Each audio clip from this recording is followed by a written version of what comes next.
ये क्रूज हर तरह की सुविधा मुहैया कराएगा। साथियों, आज मैं उन सभी विदेशी टूरिस्ट का विशेष अभिनंदन करता हूं जिस क्रूज के माध्यम से पहले सफर पर निकलने वाले हैं। आप सभी एक प्राचीन शहर से एक आधुनिक क्रूज से सफर करने जा रहे हैं। मैं अपने इन विदेशी टूरिस्ट साथियों से विशेष तौर पर कहूंगा कि India has everything that you can imagine. It also has a lot beyond your imagination. India cannot be defined in words. India can only be experienced from the heart, because India has always opened her heart for everyone, irrespective of region or religion, creed or country. We welcome all our tourist friends from different parts of the world.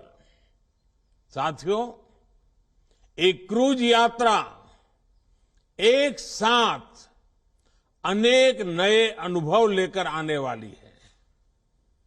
ये जो लोग इसमें से आध्यात्म की खोज में हैं, उन्हें वाराणसी, काशी, बोधगया, विक्रमशिला, पटना साहिब और माजुली की यात्रा करने का सौभाग्य मिलेगा। जो मल्टीनेशनल क्रूज का अनुभव लेना चाहते हैं, उन्हें ढाका से होकर गुजरने का अवसर मिलेगा। जो भारत की नेचुरल डायवर्सिटी को देखना चाहते हैं, उन्हें ये क्रूज सुंदरवन और असम के जंगलों की सैर कराएगा। जिन लोगों की रुचि भारत में नदियों से जुड़े सिस्टम को समझने में है, उनके लिए यात्रा बहुत महत्वपूर्ण होगी, क्योंकि ये क्रूज 25 अलग अलग नदियां या नदी धाराओं से होकर गुजरेगी। और जो लोग भारत के समृद्ध खान पान का अनुभव लेना चाहते हैं, उनके लिए भी ये बेहतरीन अवसर है। यानी भारत की विरासत और आधुनिकता का अद्भुत संगम हमें इस यात्रा में देखने को मिलेगा। क्रूज टूरिज्म का ये नया दौर इस क्षेत्र में हमारे युवा साथियों को रोजगार, स्वरोजगार के नए अवसर भी देगा। विदेशी पर्यटकों के लिए तो ये आकर्षण होगा ही, देश के भी जो पर्यटक पहले ऐसे अनुभवों के लिए विदेश जाते थे, वे अब पूर्वी भारत का रुख कर पाएंगे।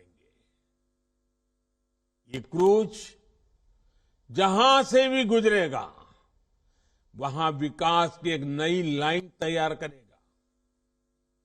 क्रूज टूरिज्म के लिए ऐसी ही व्यवस्थाएं हम देश भर के नदी जलमार्गों में तैयार कर रहे हैं।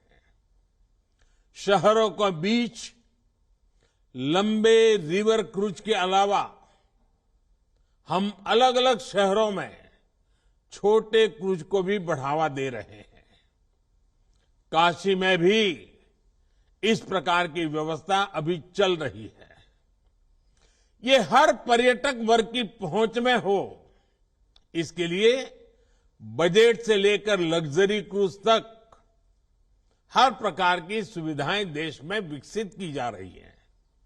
साथियों, देश में क्रूज टूरिज्म और हेरिटेज टूरिज्म का ये संगम ऐसे समय में हो रहा है जब भारत में पर्यटन का एक बुलंद दौर शुरू हो रहा है। भारत की वैश्विक भूमिका जैसे जैसे बढ़ रही है, वैसे वैसे भारत को देखने, भारत को जानने और भारत को समझने की उत्सुकता भी बढ़ रही है। इसलिए बीते 8 वर्षों में हमने भारत में टूरिज्म सेक्टर के विस्तार पर विशेष बल दिया है। हमने अपने आस्था के स्थानों, तीर्थों, ऐतिहासिक स्थलों के विकास को भी प्राथमिकता बनाया है। काशी नगरी तो हमारे इन प्रयासों की साक्षात साक्षी बनी है। आज मेरी काशी की सड़कें चौड़ी हो रही हैं, गंगा जी के घाट स्वच्छ हो रहे हैं। काशी विश्वनाथ धाम का पुनर्निर्माण होने के बाद जिस प्रकार श्रद्धालुओं और पर्यटकों में उत्साह देखा जा रहा है, वो भी अभूतपूर्व है।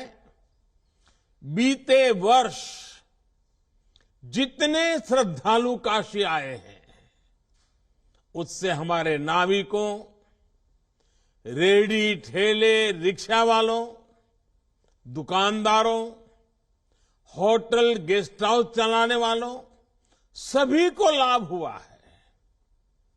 अब गंगा पार के क्षेत्र में इन नई टेंट सिटी काशी आने वाले श्रद्धालुओं को, पर्यटकों को एक नया अनुभव देगी।